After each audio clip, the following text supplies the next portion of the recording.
Okay, hold up. A few months ago, after Devon's loss to Lavon, he said he was done pursuing the number one in the world and was going to focus on a lower weight class. But then on John's Monday Night Live, this happened. And I think Devin, should I let everybody know? Or should you say that you're. I think Devin's going to make another run at him. I don't think Devin's given up on the thought of It's way beating too early. Lavon. So Devon hasn't given up on the thought of beating Lavon. We're going to look at both statements in a little more detail and then ask the big question. Should Devon go for number one in the world again, or should he focus on dominating a lower weight class? Let's get into it.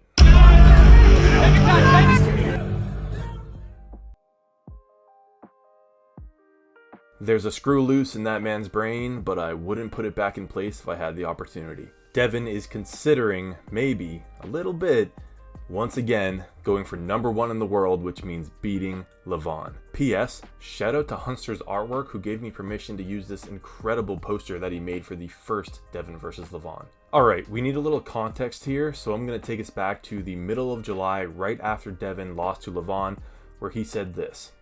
And here's the thing that I really need to digest, and that is that winning the super heavyweight open world title for me is likely out of reach, and that really hurts me to say it. So there you have it. Now that was a little squishy. He kind of leaves a little wiggle room there for maybe it's in reach, but later in the video he says this. There's probably going to be somebody who beats Lavon in time, but it's not going to be me. It's not going to be me, and and I have to be okay with that. Spoiler alert, he wasn't okay with it. But real talk, that had to be a tough video to make, especially when you've been to the top of the mountain. To then say that you're not able to get there anymore has to be a tough pill to swallow. But that leads us to this latest development where John says Devon hasn't given up on beating Lavon, and John frames it as him revealing a piece of information that him and Devon had talked about in private, and Devon kind of gives him the nod that it's okay to do so. So this wasn't just some off-the-cuff comment or speculation on John's part. Now, as always, context matters, and Devon goes on to explain a little bit more about what John meant. So, but it's way too early. Like I wouldn't. I don't want to give up hope that it's to stop trying to be the best in the world is just, I feel like, a sad existence. Too early. And basically what that means is Devon needs to get a few matches under his belt who aren't named Lavon before he really commits to another shot at the mountain. Devon also makes an interesting statement there that not trying to be number one in the world is a miserable existence. I think broadly that's true. However, it's more so that if you don't have a goal you're striving for, then that's a miserable existence.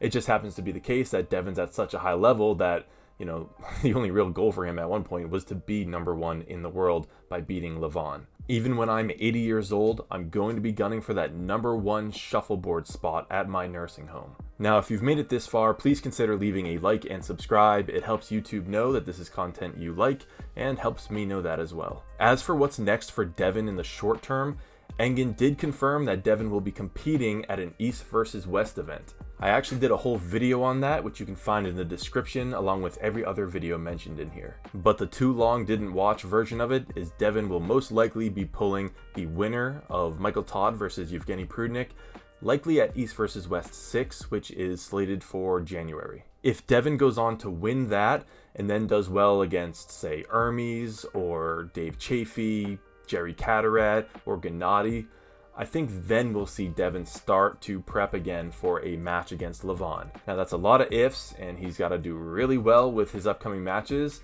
but I just thought it was so nice to hear that Devon hasn't totally given up on the dream, and we may even see another Devon versus Lavon. Now, whether or not Devon should go for another shot at Lavon, my answer is yes, and here's why. You might recognize that man on the left. That is Crazy George, and he is a prolific Kings mover up in Canada.